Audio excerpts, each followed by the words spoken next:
Everyone ready? Oh, I'm ready. I'm ready. Lovely, ready to go. Oh, I'm ready. I'm ready as well. Sean, do you want to do your little clap because you're recording on your phone to make it all nice? So just make sure you get your little thing Get going. a little sync clap. Get your little sync Yes, clap. yes. Get it in. Three.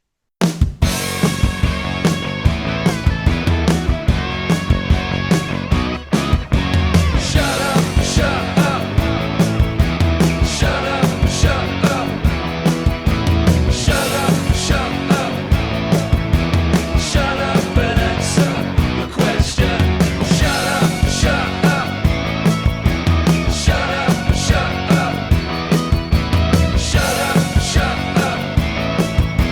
Shut up and answer the question. Sean forgot a mic lead, so we're All because, I've got literally everything else except for one fucking mic lead. As a man that makes his money doing VO work, missing a mic lead's like me going diving without a gas tank. It's a I know, bit of I a know. It is, it's that's the thing. I've always got everything with me, and normally it's in one bag that I can just take with me, and I've just my normal bag. I've gone into it, and where that one lead normally is, it has disappeared. So yeah. I think I can only blame myself anyway. But yeah, as I say, I'm going to be drowning because it is a vital part of this. okay. Yep. No. Fine. Yep. So, and on the day after I buy professional Zoom as well. I know. Sod's freaking law. I bet I'll find it actually after this meeting. Oh, Yeah. almost certainly. It'll be at the bottom. Yep. Hello and welcome to Shut Up and Answer the Question, the show where we take your question and take a long time to answer it. I'm Ethan Lawrence. And I'm Sean Antony. We're on a Zoom again. Yes, Professional Zoom. I splashed. which can only mean one thing. That it means, Sean, if you don't mind me not burying, I'm digging the lead up, if anything. I'm not burying the lead, I'm digging it up. It means we have a guest. Which is so exciting. Would you Shall like I to do my- introduce him? Yes, my effusive intro, my famous effusive intros. We are joined today by a biologist, broadcaster, and author. So, Shut Up and Answer the Question is pretty bloody diverse, even if it is three white men. He is a contributor to Shark Week, has hosted shows like Ocean Wonders, Fishing Impossible. This man has nearly 3 decades of scuba diving experience. According to his website, he has professional grade voiceover equipment. So, that's good. This is a man that I have met once, despite talking basically every week for the last 4 years. Please welcome the heavy metal marine biologist, Tom the Blowfish Herd. Yeah, Blowfish. Yeah. And he's doing his own crowd work. Well, you've got no one else will. Might as well pay him for it. Hello. Hello, sir. How Hello. are you? I'm all right. I was actually out diving yesterday off Plymouth, and diving in the UK is always a physical challenge, and yeah. So last night I felt like I'd been beaten up underwater, and then I remembered that technically I was. So that was good, and Other than that, I have tea, and I am here, and I'm ready to effervesce into the goodness of podcastification. I mean, Podcastification. What a word. I mean, this man's a professional. Yes. A professional what? That's the big question. Well, I mean, hang on, I'll just get the list up again. Don't put the list down. Marine biologist. When Metalhead Hollywood as well. Ethan's putting you over, you know you're in good stead when Hollywood Ethan's willing to, take 3 on his back for you. Oh, absolutely. That's a wrestling term, Sean. Excellent. Okay. And there will be I can get. many more. I can get. Yeah. I've not watched wrestling for a long while, but I think I can piece together some of them. I was probably, what was it, early 2000s for me? I kind of stopped. I was in year 8, 9. So yeah. You became too cool for it. I don't know what I think. I think it was actually we lost access to Sky One, and so I couldn't watch it on the weekends anymore. Oh man, is that aging me? Because it can't be on Sky One anymore, can it? Oh, It's on WWE's Netflix. on Netflix these days. Yeah. Oh bloody yes, yeah. I've seen that. There's so much story to catch up on as well. Probably not. I imagine it'll be very similar to, there's a good guy, there's a bad guy who comes out and says the good guy's no good, and then the good guy's gonna slap the bad guy and say, I am good. And someone will slap the mat 3 times and we'll all have a cup. I mean, in fairness, if you stop watching around 2004, the fact that John Cena is still a going concern would be suggests the lack of change in that industry. The Invisible Man is now the heel. Yes. See, you see, you're still, A little bit. I hover around. You can't. I'm not also really. very impressed that so far you've managed to spend 10 minutes and you haven't even asked the question that never gets answered. So that's a really strong start. Do you know what? I'm gonna pull you up there because that's not fair. We do answer the question eventually. Eventually. I've heard and I've been disgusted because I wouldn't mind the time it takes for you guys to answer the question, but like when you answer it wrong, the whole breaking down the meals of the day, and you miss so much, and then oh my god, you got all your times wrong, and it was just like, wow, isn't it? Isn't it? And then I thought, yes, and that's why I'm here basically to say that you're both inept and mic drop, I'm done. And you see, and now I'm the heel. And you see, now I've set myself up as the heel, and now one of you guys can be the face, and it'll be, and so the wrestling world continues. Quick peek behind the curtain then. Sean, I didn't tell you this because I wanted to spare your blushes.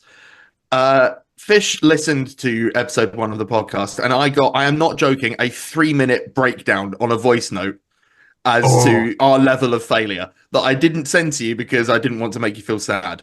I took that on my back. I carried that burden. I think we said we were very wrong to begin with. It was all interpretation, and I might have started it off wrong anyway. So where did we go? Let's get that voice note out into the public. I'll tell you this, lad. I'll tell you where you went wrong. You didn't have a northerner with you. That was the problem. You didn't have a proper northerner with you. I mentioned diversity in your blurb, so it's good now. We've got someone from the north of England. Yeah. Oh, aye. I'm in Hull at the moment, so it's a little bit further up from good old Essex, from where we were. God, you're in Hull. Poor guy. Do we need to send you some money to get you out of there? Is it a hostage situation? Do we need to speak to the UN? Is there a reason why you're in Hull? Blink twice if you're in trouble. He's in trouble. He's blinking. Shit. No wonder he hasn't got a mic lead. There we go. His ankles are tied together with it, so he can't escape. That's why you've literally just seen my shoulders and head. That's all. There's a gun off screen pointing at him. Say nice things about Hull. You can't say nice things about Hull. In his hands is a copy of today's newspaper. He's going to hold that up in a bit. I've got a Donkey Kong, if that helps. But yeah, that's the most up to date thing I've got. Great. That's all they have in Hull. Exactly. Speaking of Hull, Hull, I've got a question for you, and I'm going to ask it. Now, is it the question or a question? It's just a question that I found. Okay. But it has been specifically tailored to you because I figured we couldn't get a biologist on and not ask about the great animal world, the animal kingdom. Yeah, seems fair. And we need to delve into your expertise. It's important. It's good. We can't just look. The question is from anonymous, right? It's from Anon, and anonymous asks, if a tortoise loses its shell, is it homeless or naked? It's dead. I was going to say. Right, thank you very much. That's the end of the podcast. The shell of a tortoise is its rib cage. That's quite a definitive answer there for that one. Great one. I think it's. Thanks for having me on, guys. Really good. Keep up the great work. Yeah. That's Fish teaching us how to do the podcast. 10-minute eps. I'm from the north. You can imagine that. Just forget shut up and answer the question. It's like, shut up and turn that telly off. It's costing money. It's like multiple illuminations in here. Aye. What is your experience of tortoise, if you have any? Um, I've met tortoise in the wild. They are remarkably swift. Um, I have met tortoise in a confined environment. This is where people have pet tortoise, and the tortoise remains remarkably swift. Tortoises can shift, right? I'll just tell you for free right now. The whole slowpoke majority jobber, not the small ones, they are hot to trot, and they will just do one. And the thing is, when your entire body is an armored tank, you can, and you've got like a really low center of gravity. Tortoises are all torque. They are like a two-stroke diesel engine. They shouldn't be allowed to exist. All right. So if they get up to something, a brick wall, a shed, the pinnacles of great Western society on which the patriarchy has crushed the noble tortoise, they can get underneath those pillars and topple them. So essentially, tortoises will cause the downfall of man. And to avoid that, very, very simply, put them in a box. Because tortoises are knackered for getting out of boxes. Oh, just for working up inclines. Do you mean? Oh yeah, they can't do straights. So it's kind of like the Daleks as well. Can't do stairs. Tortoises can go downstairs because they just go bang, bang, bang, and they just fall all the way down. But if you put a tortoise in a box, it's knackered. You could tell that Fish is a science communicator because I've just been sat here with a big grin on my face, just taking it all in. This has been absolutely fascinating. So I've seen some of the big Galapagos tortoises as well, and I kid thee nay. Wow, that's a huffing great big bad boy, and that's the technical term. I saw David Attenborough straddle one once, and it was that sort of gave a view to like just the scale of it. We were in a bus driving over the islands in Galapagos, getting to a dive point, and they're all in the fields. They're like in the fields with the cows just chilling out and stuff. And you got some wee small ones that are about the size of a football, but they go up all the way to. I mean, we don't even have like lumps that big. Put it this way, if cars hit them, the car's written off and the tortoise cracks on. They are that big, honest. They are, wow. They are huge. Is the beak like made of the same kind of, is it like keratin or like the same stuff as like a rhino's horn, or is it like the same stuff as their shell kind of thing? Because I mean, I've seen a couple of injuries from like turtle bites, and they're no joke. Yeah, well, obviously the turtles and the tortoise be slightly different beasts. So sorry, yeah. No, that's fine. That's fine because a really good herpetologist mate of mine says all tortoises are turtles, but not all turtles are tortoises. So I think that's the same as all toads are frogs, but not all frogs are toads. Yes. Which is the same as saying all skates are sharks, but not all sharks are skates. Which is very, very similar to saying, all dolphins are cetaceans, but not all cetaceans are dolphins. Which, to be fair, is very, very similar to... I was going to hope how far you could go. That would have been hilarious. So yeah, the beak on things like the terrapins and stuff is absolutely not to be messed with. I mean, I've worked with alligator snapping turtles, and those things will take they'll cut your hand in two. And yikes! That quick, you won't even see it coming. But the sort of what I would refer to as the bog standard tortoise, the veggie tortoise, just has a bit of like a sort of a gnarled maw, like pulling your teeth over your lips over your teeth rather than just going at stuff. But because a friend of mine, he's had two tortoises for years, but for somehow like it's managed to gnaw through the wall.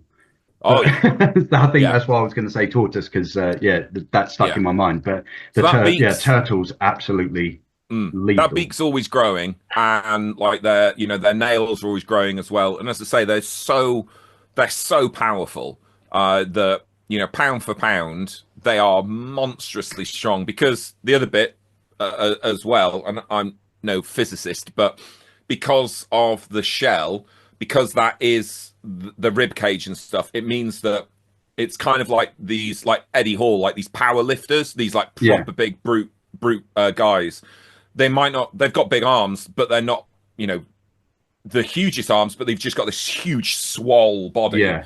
And the tortoise is like that. So a friend of mine did a lot of work with tortoises for veterinary care, and he had a room full of them. And he used to go in there and chill out with them all the time. And he said the biggest problem with them was I can't remember what species they were, but the on the back of the shell, essentially where the back of your collar would be, these guys had a sharp like scoot coming upwards that the males would use to try and get under each other. He said, but the problem was it was so kind of sharp and strong that if you went to pick one up, it would drop itself and bring its head in and nip your fingers against it on purpose. And he said it'd be like slamming your hand in a car door. It would just be that painful. So Yikes. yeah, tortoises, honest, they may look slow, but there's a reason why they've been around for God knows how many millions of years. Yeah. Well, in my head, I mean, I feel I've had an education just in the last 10 minutes, because in my head, like, you know, I don't know, it must be different for yourself, but like they seem so benign. Like, you know, they're just big dudes just hanging out. Yeah. Well, when you're built like, you know, a brick loo house, you don't really need to be too fussed. And the thing is as well, they get proper spicy and all, which is an animal handler term for little shit. So I was doing some work in the Plymouth Aquarium, and they have a rescue sea turtle in there. Can't be released. I can't remember what's wrong with it, but it can't be released. Anyway, when you get in the tank, now this is a tank that's got like sharks in it and stuff. The sharks, you don't have to have, you just crack on. But this sea turtle comes for you, and it will try and bite you on the arse, on the back of the thighs. When you go into that tank, they have two divers whose only job it is to hit the sea turtle with plastic tubes to keep it away, because it will just have you. Bloody So hell. yeah, just don't believe the hype. You go into that tank and the sharks are like, chill as beans, and then this sea turtle's coming at you going like, oh Jesus wept, and Rolling for shit. initiative as you go in. Oh, just chuck in a grenade first and just clear thin the beasties. I worry though that it sounds to me like a turtle / tortoise could probably survive a grenade. That seems to be part of the issue that I have here. So in your scientific opinion, tortoise and the hare, how does that race go? Well, the way that most races happen is you have two participants or more. You have a start line and a finish line, and then you've got to get from one to the other in the quickest possible period of time. Bitch, I understand what a race is. I'm asking you about the results. I know, but I'm trying to avoid answering the question because I don't really know.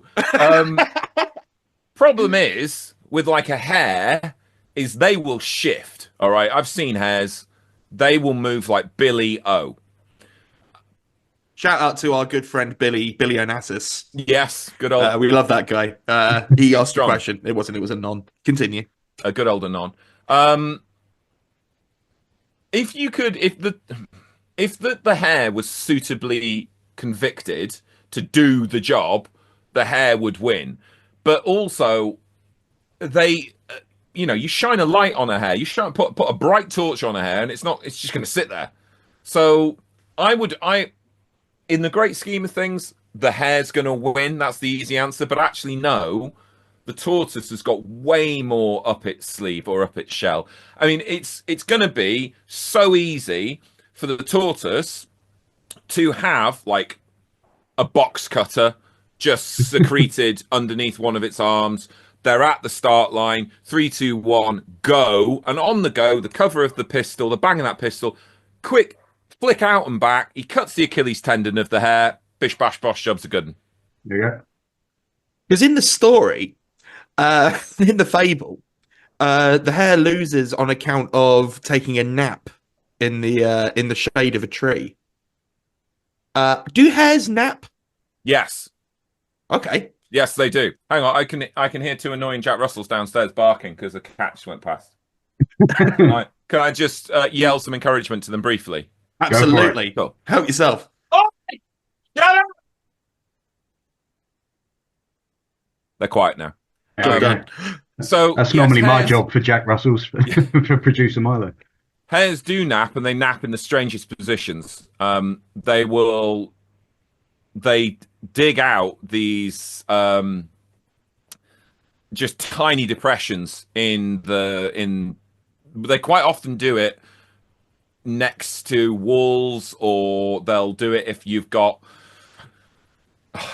it's weird because I did a lot of work with hares, or I did a lot of work that happened to have hares nearby where we had a lot of like storage containers on a bit of grassland, and they dig just this little it's called a scrape. So they dig this little depression next to the container so that they've got a little bit of cover, but they are otherwise completely exposed, and they'll have their leverets like that as well. They'll just have them totally exposed, and they survive on the fact that they really can shift. Like, they are really hooning away and at top speed as well.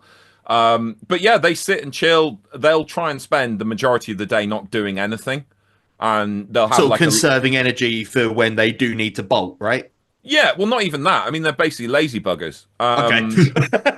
I was giving them way too much credit. No, I mean, they're great. They're grazing animals, so all they want to do is like gently crawl around eating grass. But of course, grass doesn't provide you with a ton of energy. So you eat a bit of grass, you go and have a bit of a sleep, and then because they're obligate herbivores, they then need to crap out the grass that they've eaten and then eat that again and work it over for the second time round, which is a bit grim, but it works. So is that a similar process to sort of like, obviously the method is different, but they're similar to sort of like your standard ruminant with multiple stomachs? Is that sort of the same process? Yeah, or is that it's and again, remember, I'm a marine biologist, so sorry for dragging you onto the land. No, this is fine. But if there's a mammal expert listening to this and they go, "Hey, you don't know what he's talking about," you're right.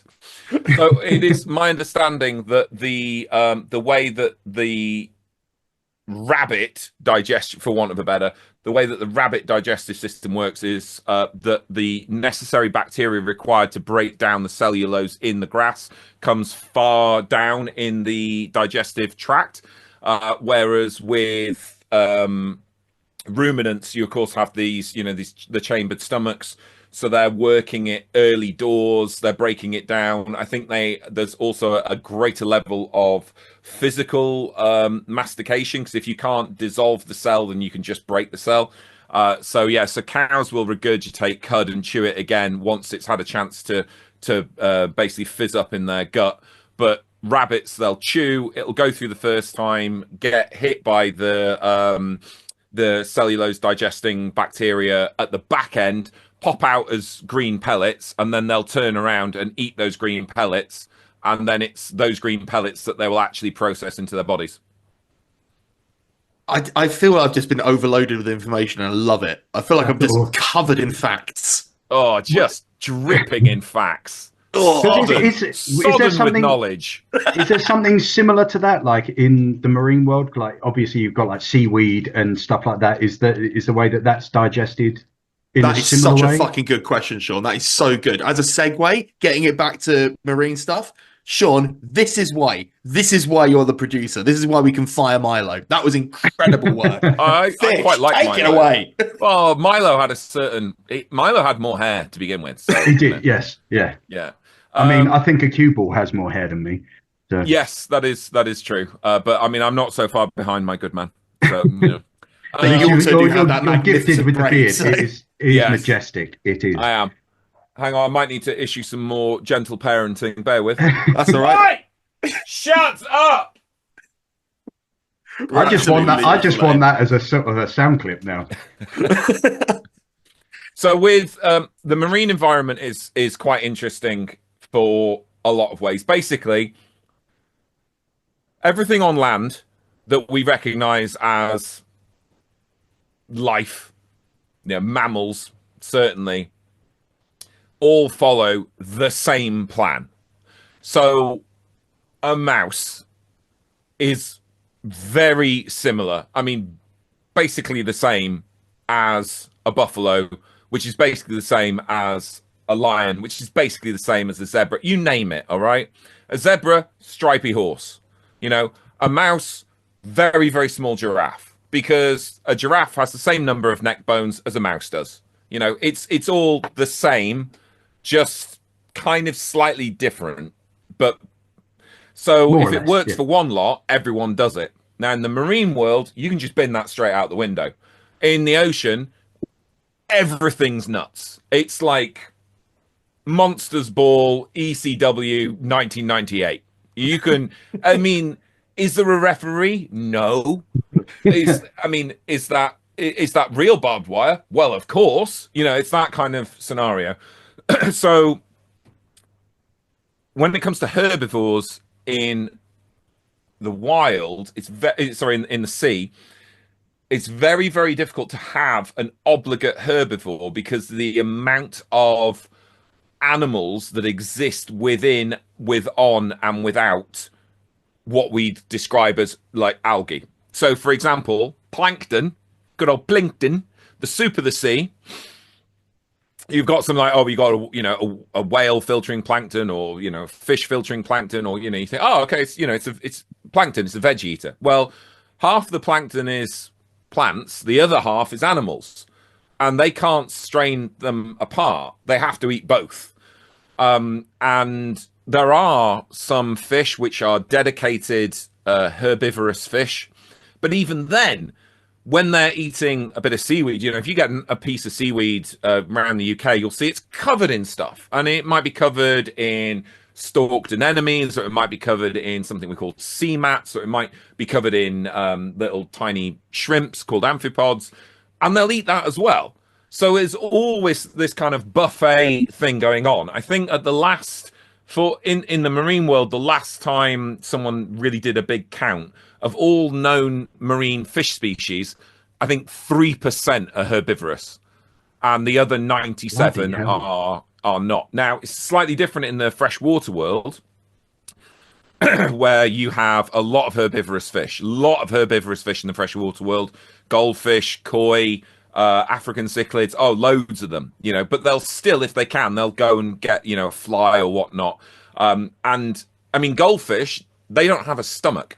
So whatever they eat just goes through their body, and they break down what they can along the way, and then it just comes out the back end. And it's a very inefficient digestive system. So they compensate for that by eating the whole time, or trying to eat the whole time. So they're always grazing on stuff.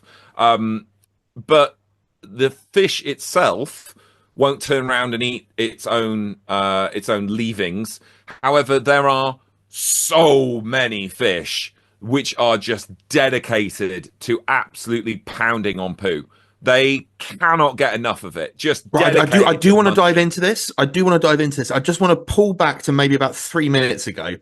Now, obviously, me and Sean know what an obligate herbivore is, but for the people at home, could you define an obligate herbivore, please? An obligate herbivore is a vegetarian. It's an animal that has to eat vegetables. So okay, brilliant. Yeah. Obviously, again, like I said, I knew that, but I just wanted to just to make sure. They don't get cauliflower and chicken mixed up, in other words. Yeah. No, they have to. If you fed an obligate herbivore a meat diet, it would die. It would have to have it's a cow is an obligate herbivore. It has to eat veg. So shout out to our first ever guest, Alfie Indra, who we have now confirmed is not an obligate herbivore. Right. Because he once mistook a cauliflower wing for a chicken wing while he was trying to be vegan. There's a whole story. But I will now that we've solved that, so we can now fast forward to the point where you were saying that loads of fish eat their own shit. Go. No, they eat each other's. They don't eat each other's. Okay, that's even better. Yeah. So it's like, is this like the bottom thing? No. So there are loads and loads and loads of fish that basically feast on the excreta, which is a posh word for shit, of other animals. So, oh my God. Yeah, so many. A lot of small fish will eat mucus off larger fish, when you've got things like remora, these are known as shark suckers. People have probably seen them, these sharks stick to other fish. They will, if a shark's feeding, they'll try and get some of what it feeds on, but they just wait for it to come out later, and then they just boff it. A huge amount of our deep ocean is fed purely on shit, and it's just coming out of everything above, coagulating together. Things are feeding on that. They're making their own. So it's the posh word for it is it's called marine snow, and it's all these particles that are filtering down through the water column. And there's a whole ecosystem, a larger ecosystem that exists on land that is just dedicated to feeding on marine snow, which is shit. So and snot and vomit and blood and scales and bits of flesh and you name it. That's what they're getting on. The stuff that actually is right at the bottom, the kind of like that ooze is almost lifeless in terms of its calorific value, because the chance for anything worthwhile to get from the surface to the bottom of the ocean is minute. Most stuff gets boffed in the first 50 meters, and then it gets worse and worse and worse after that. So by the time you're hitting 200, 300 meters, you're starting to see very, very little in terms of, we would call it organic carbon. So you call it particulate organic carbon because it's food in particles. So by the time you hit 200, 300, 400 meters, that is really, really thin on the ground. And when you think that the ocean goes down to, in most places, the ocean is more than a mile deep, or more than a kilometer deep, to stick with the meters, then you realize that the vast majority of the ocean lives in a sort of a state of borderline starvation. So it is the movement of creatures up and down through the ocean every day. So every time the sun goes down, all the animals at 50 meters move up to 10 meters. All the animals at 200 meters move up to 100 meters. All the animals, you bump. Everyone moves up every day. Every time the sun goes down, everyone moves up. It's the largest migration of biology on the planet by a couple of factors. It happens every day. And we actually discovered it just after the Second World War, because they developed sonar, and we obviously use sonar to find where things are. And what the sonar operators couldn't figure out was, well, where's this? They send out a ping during the day, yeah, we're in X 100 meters of water. Then they send one out at night, and then suddenly oh no, apparently we're only now in 50 meters of water. It's because this wall of life has lifted itself up through the ocean and now is bouncing back the echoes. So, and that is all, they're all feeding on each other. They're feeding on what each other is fed on. It's crazy. It's crazy. And, when you consider that in the ocean, the order of magnitude on land for mammals, I'll stick with mammals just because we know what they are. You're talking about going from something like a mouse up to an elephant. All right. You could put a mouse next to an elephant and you can probably see both of them at the same time. The order of magnitude in the ocean, just sticking with the free swimming stuff, you go from tiny little gobies, which are say 12, 15 millimeters long, to the largest animal that ever lived, a blue whale at 30 meters long. And that's the equivalent of you as a human versus half an eyelash. So that's the order of magnitude we're talking about in the ocean for life. Not just mouse to elephant, we're talking half an eyelash to 6'3" human, and everything in between. So if there is a way to carve out a niche, it doesn't matter how crazy that niche is, someone's carved it out. And honestly, think of something mental. I would bet you money there is a marine animal doing it. That's a bonkers. And you were saying about the size of things, because obviously on land you've got the volume to the volume to strength ratio. I think it is that obviously you can only go so big Yeah. before you're literally crushing on yourself. With the buoyancy of water, then, is it theoretically, like, as you said, with a blue whale, it is so much bigger, but is the blue whale at its limit, or could there theoretically be bigger animals? The blue whale That is might be a limited. stupid one. Sorry. Yeah, the blue whale is only limited by the food that it can eat. So when you start getting massive animals, you've got to go down two different routes. You can go massive and very, very, very slow growing, or you go massive and, let's say, regular speed growing. Now, if you want to go massive and very, very slow growing, then you live. So, this is what's called deep sea gigantism. And so, these are animals that will live in more extreme conditions that are usually characterized primarily by it being cold. So, because it's cold, everything happens slower. These animals will live for a lot longer. And because they will live for a lot longer, growing a lot slower, they will get way bigger than their sort of temperate or tropical sea counterparts. I mean, there's reports of a type of sponge called a glass sponge that is underneath the Arctic that potentially is 10,000 years old. As a living creature, it's 10,000 years old. And then you get things like the deep sea squid that get just huge. You get massive, massive sharks.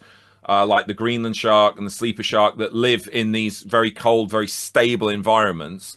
So they can get away with not eating a lot and growing very, very slowly because they're just playing the long game. Things aren't changing. They don't have to work very hard. They're just existing nice and easy. When you then get into the growing big, living fast, then you need to fuel the beast. So that's when stuff has to start going into the old spud cruncher, which is a biological term for the mouth. And that's when you start getting limits on animals. So the blue whale is essentially, it's limited on its own population size and how freely it can eat. So they eat tons and tons and tons and tons of krill every day. There would have to be, for them to get bigger, there would have to be some kind of opportunity for them to break through that glass ceiling. Because right now they'll be eating as much as they can and using as much of that food to grow, mature, exist, pass on to the next generation. You know, nature doesn't often work with surplus. It usually works to a very, fine profit line, but it will always get up to that line. So the great whales that we see today, they occurred when basically things like Megalodon, which was a prehistoric shark that people still say, oh, it's alive today. It's not. It's not alive today. Get over yourself. It's just not. So in the documentary, The Meg, there was one. Jason Statham met it. Yes, but that was held under a thermocline deep under the ocean. I mean, come on. Yeah. Do you know what? That's absolutely fuck me, I guess. I was. I mean, Ethan, please, the adults are talking. If you could just. Wow! I can't tell you how much I've wanted to interrupt you, but every single time you say a new sentence, I've learned a new thing. So I've been doing absolutely that. flabbergasted. This has been riveted. amazing.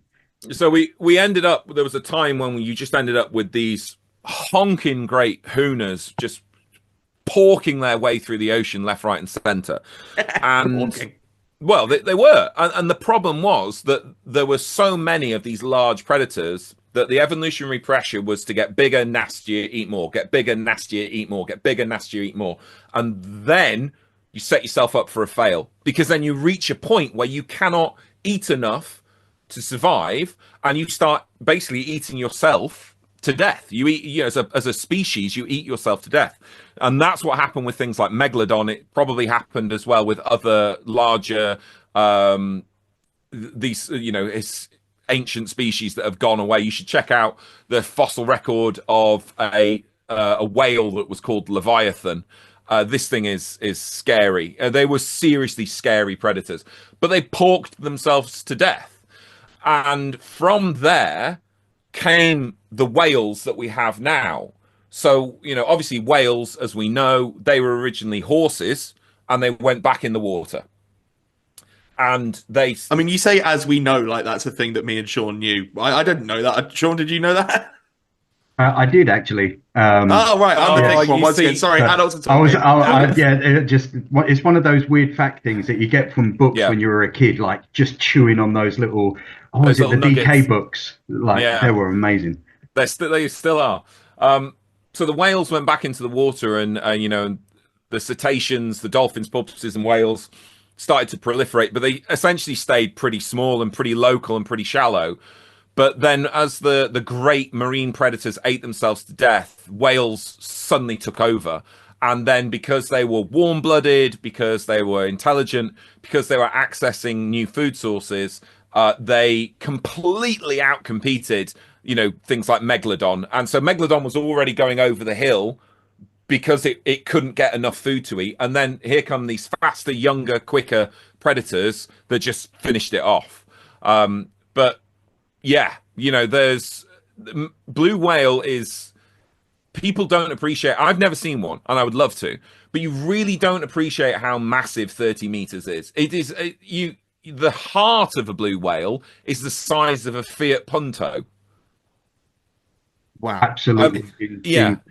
And what is you was because it was only, I think it was last week, there was the first proper picture of a blue whale's eye, like a high-res picture of a blue whale's eye, and it was absolutely incredible to see, like just the difference in it, and still having the hues, and then how it's adapted, and it's really cool just to see, like even now, just finding out new things about what you'd like, as you say, like blue whales have been around for so long, and you still finding out new things about these things is just absolutely awesome. And in terms of size differential, I always think about it in terms of, I mean, it sounds so stupid when I say it, but when I sort of explain it, people do sort of get it.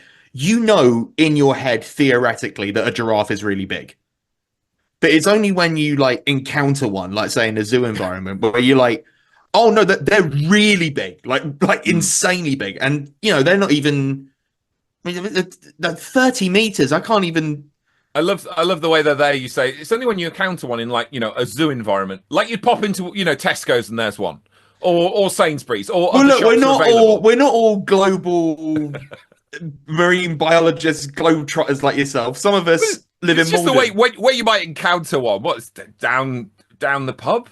I mean, well, you might encounter one on one of your many adventures, but I barely leave the house. I'm in the ocean. If I find a you go other places. Ocean, you go look at bats. I've seen you. You message me sometimes going, "Oh, I'm going to have a look at a bat." Oh, were you looking at a bat in the ocean? Are you going in the bloody sea to look at a bat? Are you?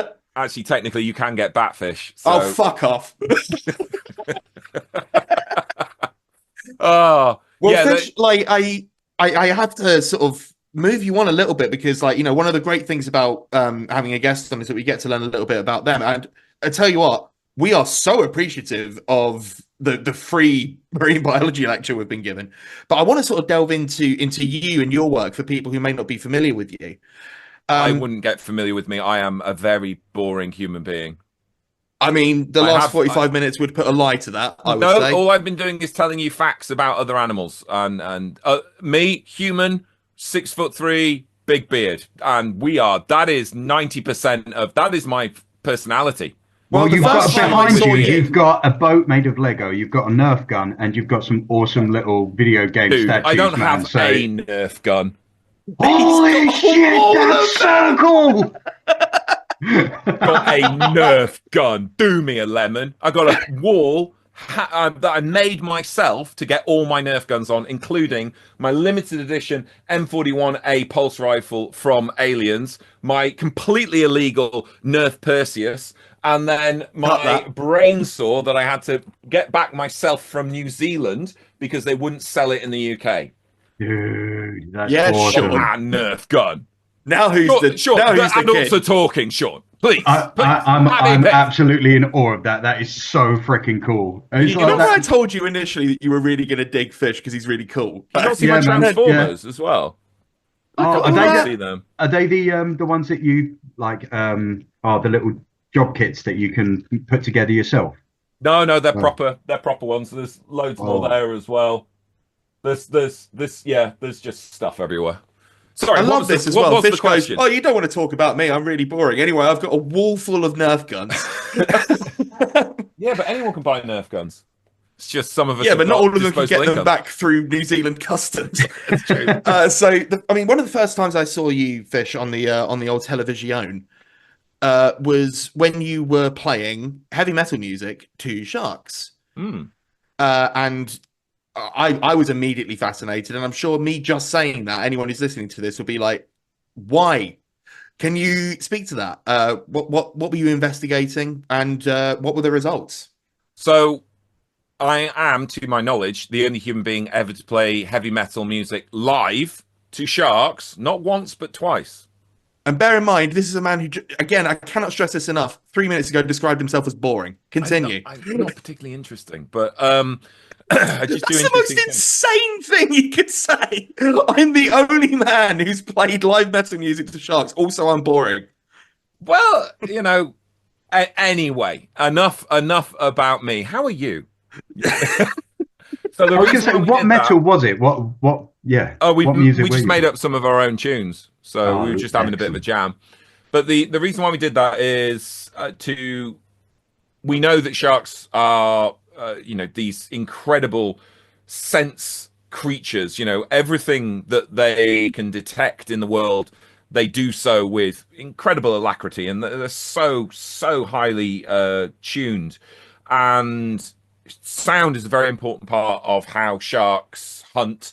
And it was years and years and years ago, like a researcher randomly noticed that AC/DC was a really good thing to play to sharks. And the idea is that the sound of like the metal drums, kind of like that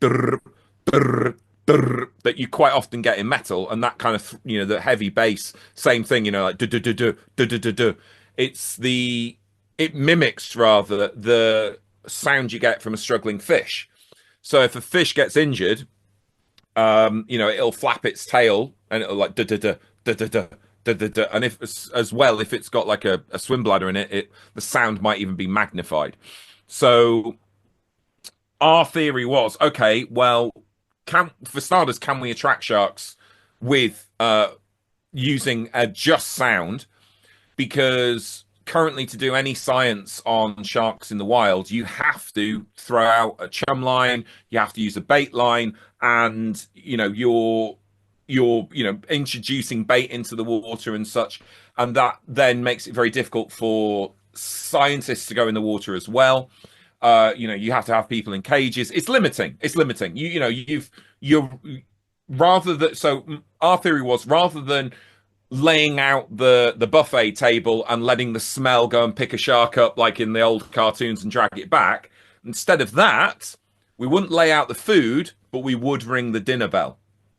And then they'd turn up and see, investigate what's going on.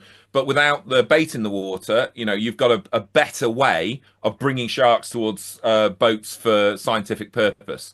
So yeah, that was the plan. And then there is the other side as well, which studies have shown that different sharks of different species will be attracted to different frequencies of sound, which will obviously dictate their prey source, but also that sharks, depending on their size and therefore their age, could be attracted or deterred by a sound.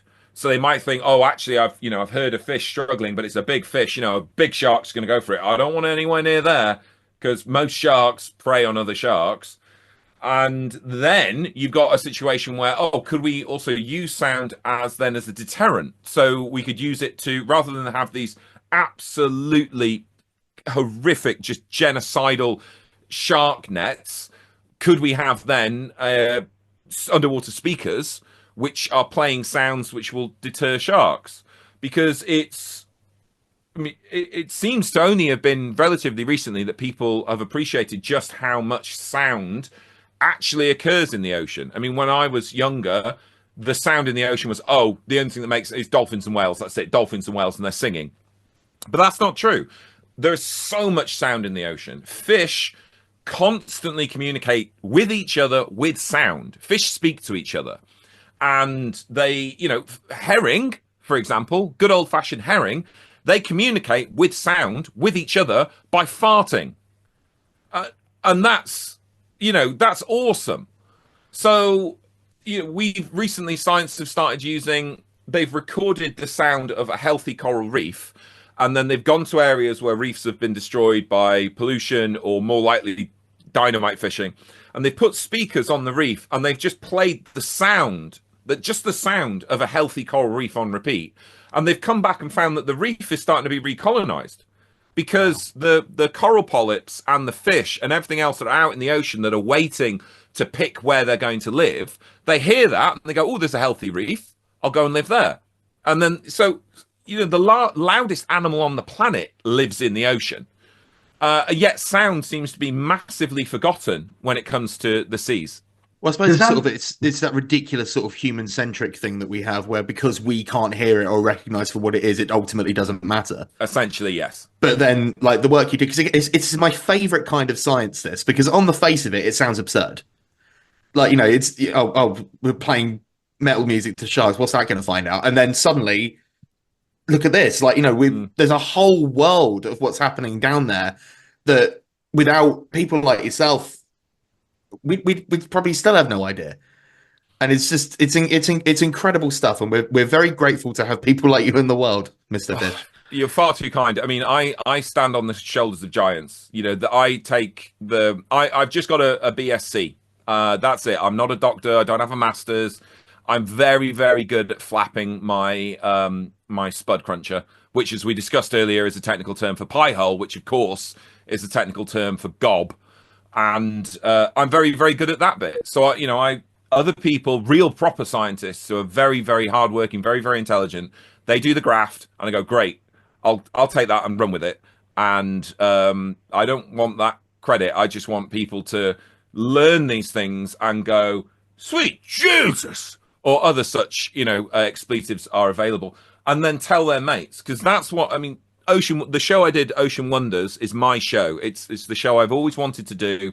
It's locked on, it's stuck in America on a small channel in America because, obviously we all know how the business is at the moment. But the idea is it's meant to be there for everyone to watch. It's got loads of saucy jokes in it and Easter eggs, and like adults could watch it, but kids can watch it as well. And it's meant to just be a smorgasbord of really interesting fishy facts. And the whole point of it is so that people go away going, I never knew that. That's awesome. And then they tell their mate. And that's it. And then they tell their next mate. And before you know it, people know way more about the seas, because you cannot defend something or help something or protect something unless you know about it. That's just the flat truth. You have to know about it, because it's only when you know about it that you care about it. So I'm just extremely lucky to be very loud and annoying. And did I mention loud? I'm a sound person's dream. The number of soundies I've worked with who, after I work with them, are like, oh my God, I love you. I love you. I'm sure there's a shrine somewhere for sound people of just me, whether like I can turn the gain all the way down, I can keep the boom miles away from him. I don't even wear a lapel mic when I do work anymore. I'm so loud, I'm just broadcasting direct onto the hard disk. I'm just etching my sound onto the hard disk. That's how I do it. Well, marine biology's game was the Royal Shakespeare Company's loss, I guess. Yes, indeed. Although I don't know if my acting chops are as good as they once were. They're certainly, in this company, oh my goodness me, I'll let the adults talk. I don't know shit about fuck. Well, and thank you, our correspondent from the RSC. If it's all right, we could round out with just a couple more questions. What was the original question? Oh, it hardly matters. Great. So we're not even going to answer the question on Shut Up and Answer the Question. Oh, no, I think we answered the question almost immediately. If the turtle without a shell is not homeless, it is dead. Kind of like if you accidentally tread on a snail kind of thing. You're not only just sort of taking away its life, you're taking away its livelihood. So, well, I don't think he cares. Exactly. Yeah, it doesn't really matter anymore. But what I was going to ask as an additional question though, because you said it was really interesting about like playing metal and getting different sounds and some deter fish, and with sonar, has that been a notice? Like it's done damage to sort of the migration of fish or anything like that? Because obviously they are absolutely horrendously loud outside of the submarine. So would that do any damage, or is that just a tone that they believe is as safe as possible? So sonar's tricky for a number of reasons. One, because of course, as far as military sonar is concerned, they are never ever going to release to the scientific community exactly how loud they can go. Right. So we, for starters, we just don't know. The next thing you've got to consider is the way that sound physically propagates through water. So sound is a wave, and very high energy sound will dissipate very, very quickly because obviously the ocean's always moving. There are always waves coming and going. And high energy sound is going to have little water particles going all over the place. So as they're doing that, there'll be other water particles going the other way, and then they'll cancel themselves out. So high energy sound in the ocean dies off very swiftly, so exponentially. So in that sense, I'm talking extremely broadly here, the high energy sound, which would be therefore the most damaging, would have to be within quite close proximity to something to physically kill it. And don't get me wrong, sound will kill you underwater. It will, because it's a physical movement of particles that will just liquefy you. But you're going to have to be really, really close to it. So you got a nuclear submarine, you got a dolphin sitting right off the bow, and it sends out a ping. I would probably bet it would liquidate the dolphin. I think. I cannot say for sure because I don't know about their sonar. The way that sonar wants to work, though, and this is the physics of it, isn't with high energy sound. It still wants to use, it still needs to have a bit of gumph to it, a bit of power, but it wants to use low energy sound. Because when you've got, low frequency sound. So the high frequency, high energy is doing this all the time. The low frequency is just back and forth. And so if you've got enough shove, enough push to do a big back and a big forth, all the little particles that are bouncing in between that would normally kill that high frequency stuff, they don't know it, but they actually go back and forth, and they continue vibrating. They don't realize that they have transmitted that high frequency sound, that low frequency sound. So it is definite that before we polluted the ocean with all the various noise that we had, that whales, and they might still be able to do it because there are different channels in the ocean where water is sort of moving through its own like motorways and its own tubes and tunnels, and it's almost protected. So whales can send echoes round the whole planet. So a whale on one side of the planet can send, in the Southern Ocean, can send a signal to the other side of the planet because of this low frequency sound.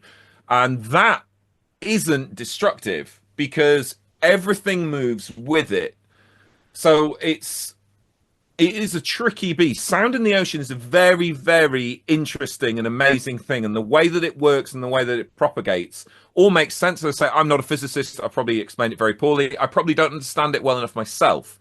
But it is the difference between having a jelly and gently rocking it backwards and forwards, and that jelly rocking like that forevermore and staying perfectly, perfectly formed, versus having the same jelly and going, ah!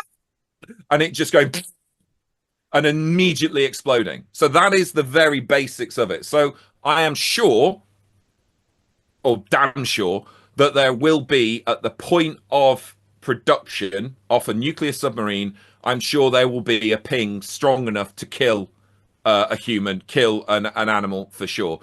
But that's going to die off quickly. And then you're going to get just this low frequency noise, like living near a motorway.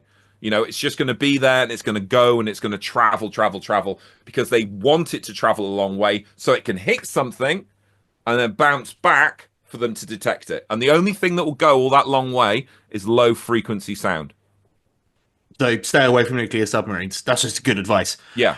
In general, yeah. I've got 2 final questions for you, and then we will let you go because we have taken up a frankly insulting amount of your time. Don't worry, my time is worthless to begin with. Excellent. I think I have 2 questions. Number 1. During your diving experiences, what's the most scared you've ever been? Okay. And number 2, describe to us the most fucked up marine creature that you know about. Okay, which one do you want first? You can answer them in any order. Possibly they might be linked. I don't know. Well, the diving wise,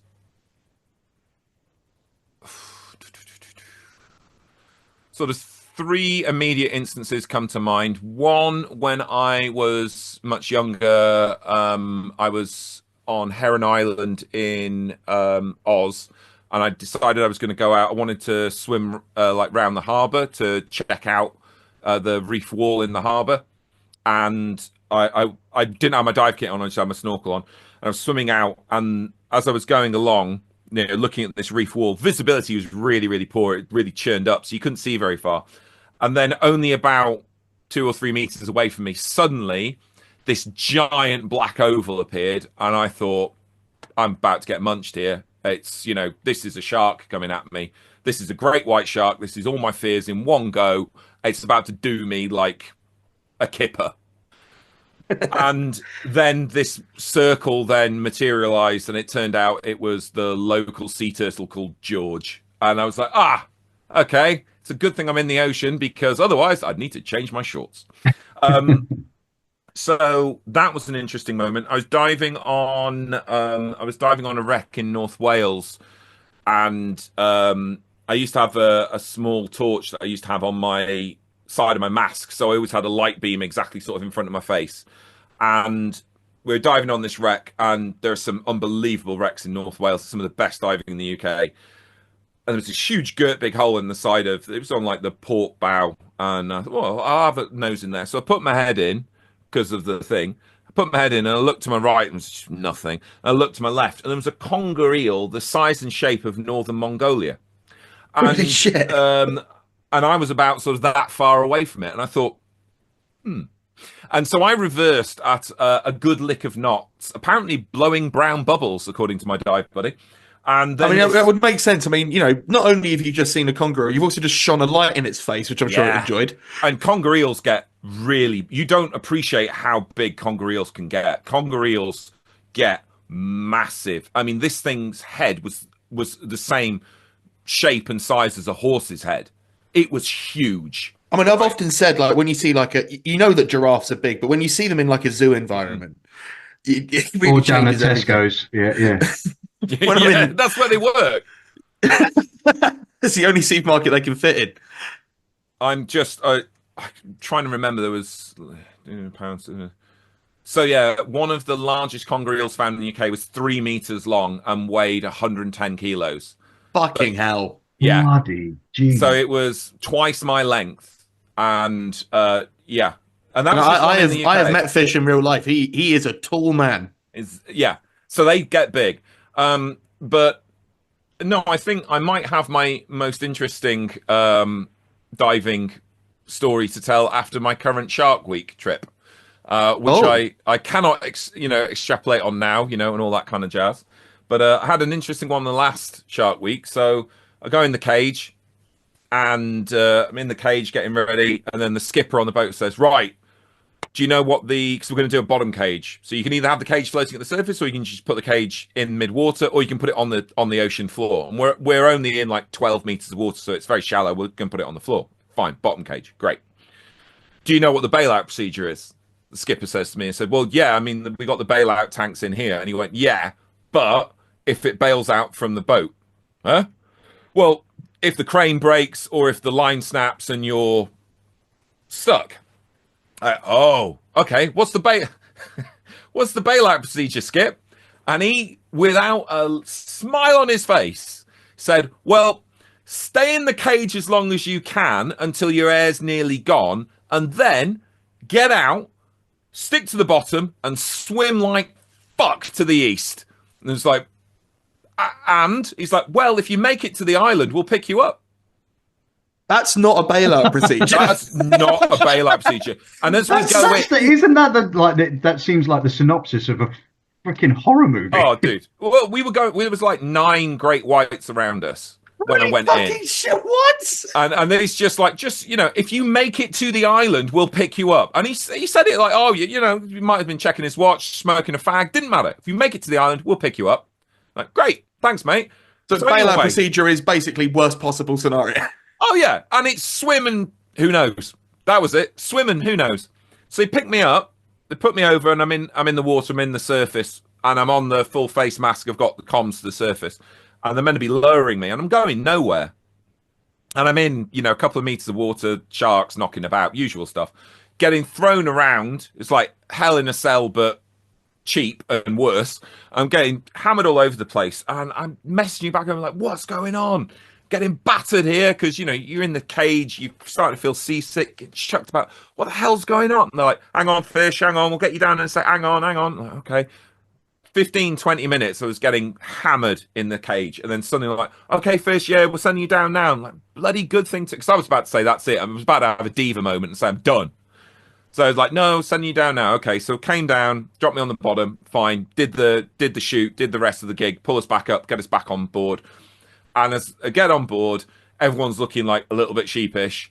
And I was like, what the hell happened there? What was going on? And one of the producers said, oh, when we put your cage in, the crane blew its hydraulic line. I'm like, oh, yeah. So we didn't have a way to get you back out. I'm like, right. I'm glad you didn't tell me. And they were like, yeah, we didn't think we should tell you. And yeah, so when I was in the water and they had...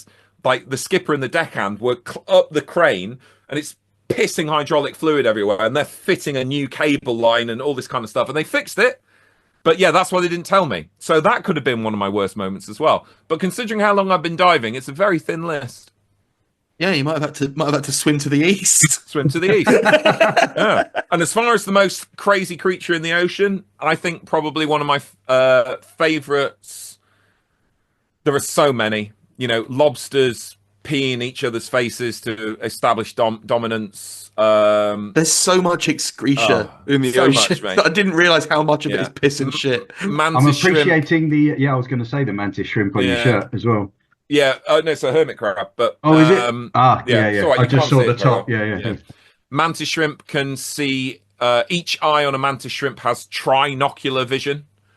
They have the ability to see in a resolution better than Blu-ray, and they have 32 color receptors in their eyes. We have 3.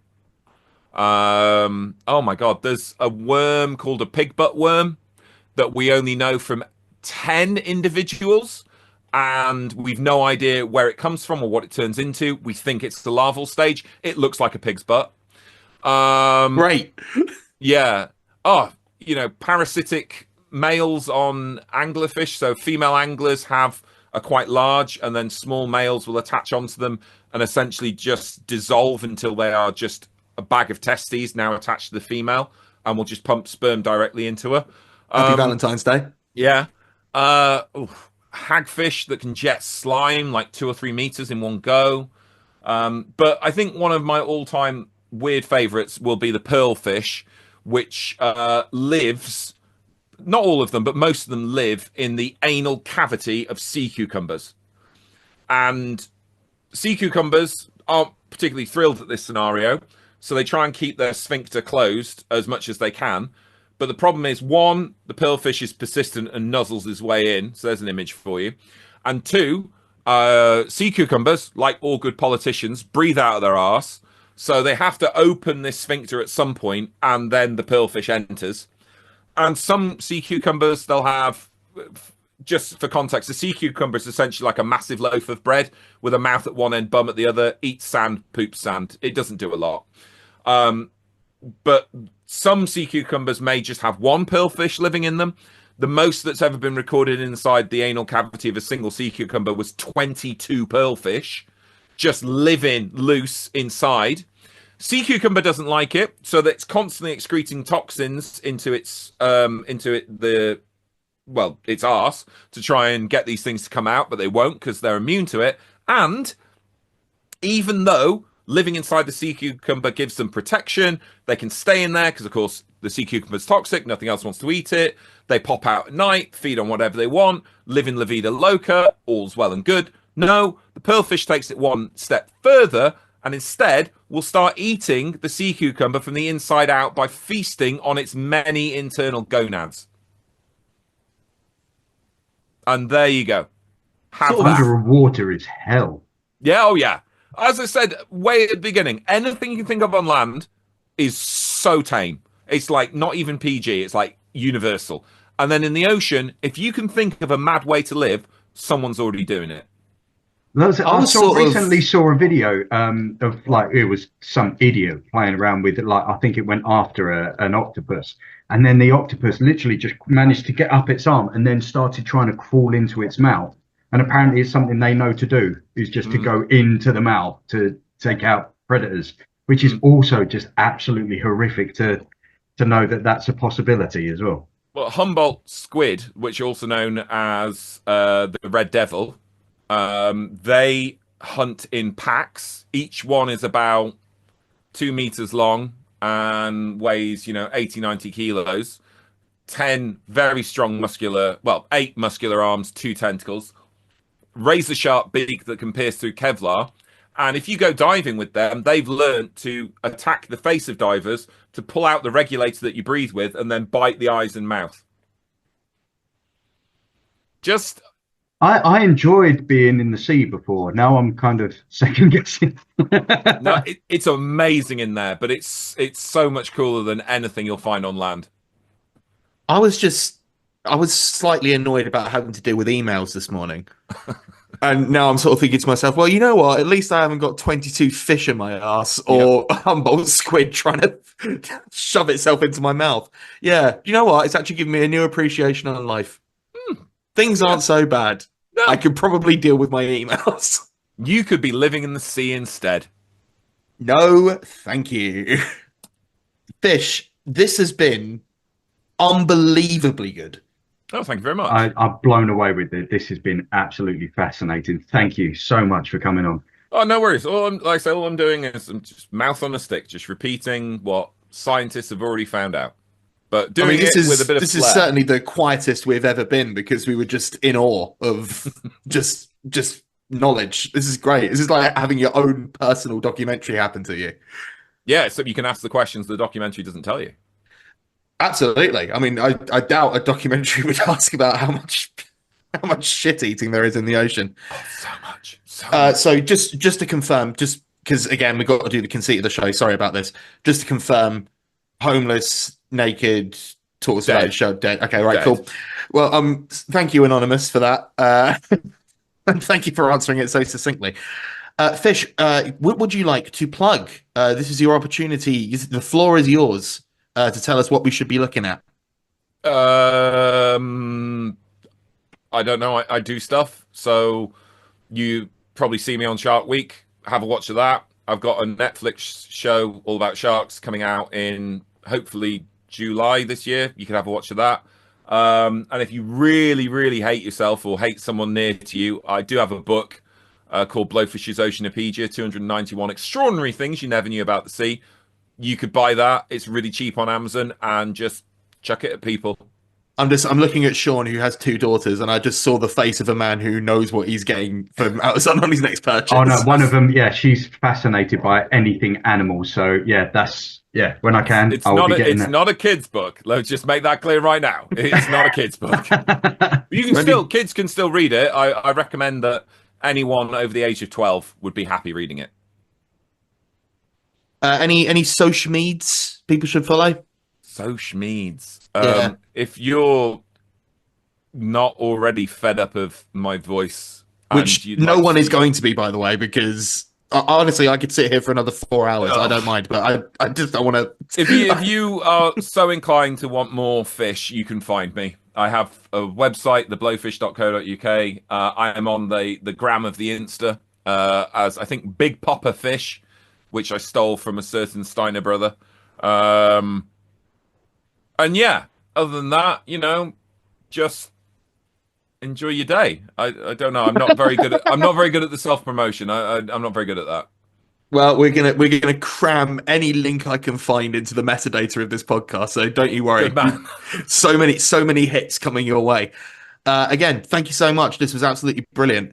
Yes, yeah. This has been, again, thank you very much for coming on and chatting with us. This has been next fantastic. time I'll take longer to answer the question. Next time, maybe I'll ask something that isn't in your wheelhouse, so that you have to think about it for more than half a second. Oh yeah. Or we can do wrestling. So yeah, wrestle. Or which sea entities would be wrestlers like Akin, if you could do that. that's a good one. I mean, the octopus has a submission move named after it. Yeah. So Yeah, that's Caretaker would good. probably be the turtle, maybe. The Undertaker, sorry. Caretaker. Sorry, The guys. caretaker. Bong. I was about to say something, and then I don't know why my brain decided to chat it, but that's the whole point of this bloody podcast. I just can't even keep track of my own fucking mouth. Great But stuff. yes, On that note, viewers. The producer's coming out now. The presenter, he knows. yes. I'm going to cower away now. So Credits. Thank you for listening to Shut Up and Answer the Question. I am Sean Antony at Sean Antony VO everywhere, and my co-host is Ethan Lawrence, Ethan D. Lawrence everywhere. If you want to follow the pod, on Instagram we are on Shut Up and Answer Pod, and on TikTok we are Shut Up Pod. If you've got a question that you'd like us to answer, send it to shutuppod@yahoo.com. That is SHUTUPPOD@yahoo.com. The music was by Eyes on Legs, and the artwork was by Kitsune Kei. Thank you very much, Podbean, for hosting our podcast, and we will see you next time. Well, one of the catchphrases that we've developed from this podcast is "Don't correct us." Right. So if you did say something wrong, it's fine. Don't correct that us. and don't sue us. Yeah, don't correct Yeah. us, don't sue us, and famously, we don't check anything.